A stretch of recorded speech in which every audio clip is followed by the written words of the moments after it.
Welcome to the Morning Dig podcast with Chris Williams, where in under 5 minutes, I discuss experiences, achievements, and lessons that have motivated me so they can also help you kickstart your day and to keep digging in. Good morning and welcome to this edition of the Morning Dig podcast. So today, I'm talking to you guys about something that I feel like doesn't get talked about enough. And that's the idea that you can't heal in the same environment that got you sick.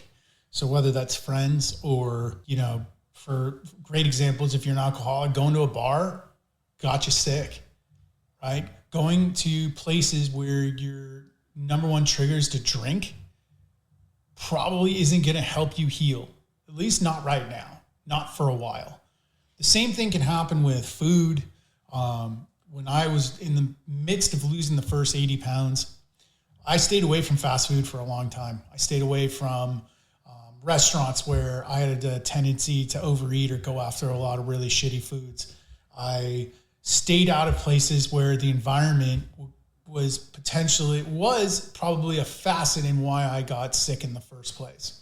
By sick, I mean overweight, unhealthy, obese.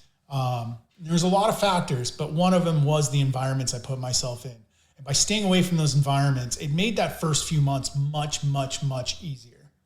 So the same thing can happen with your fitness. If you've been going to a certain gym and you're not getting better, you're not seeing results, you're mentally and physically not where you want to be, it's probably time to find a new environment, a new gym, new people to work out with, a new training program.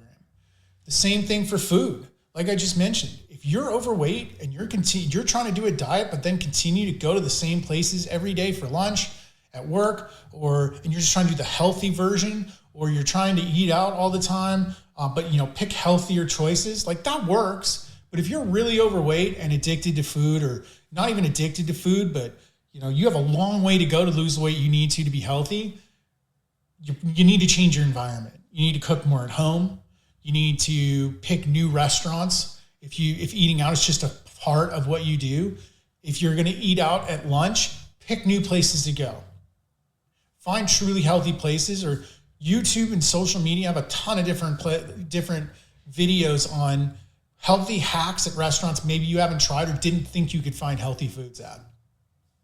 Everything is about balance, but when you're first starting out and you're sick, whatever that definition of sick is for you, the environment you're in matters tremendously. And you have to start removing the people and the places and the things that trigger that negative reaction, that reaction to go back to doing the things that made you sick in the first place.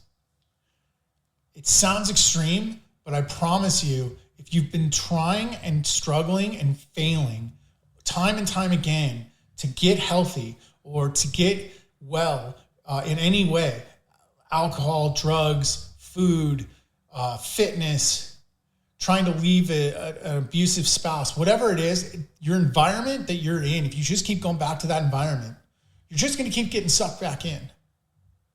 You got to change your environment before you can truly change your mindset to be strong enough to take on those triggers again. You have to just get away from as many of them as you can. It sounds hard, but I promise you, if you really put your mind and effort to it and you make some significant changes in terms of where you're putting yourself and who you're putting yourself around, you're going to see massive change. I can speak for it myself. I know tons of other people who can as well. I hope that helps. As always, I'm always here if you need support or want some additional help. And if you ever need anything, you can reach out anytime. Keep digging in. Thank you for taking the time today to experience the Morning Dig podcast. Whether you're a first-time listener or long-time listener, I hope that this has given you value, that you found the time to share this with friends so that you keep inspiring and rising the tides for all. If you haven't yet, take a moment to check the description below and follow me on my social media accounts for daily motivation, education, inspiration that I hope continues to provide value for years to come. As always, my goal is value. So if this provides value, continue sharing with others, keep digging in.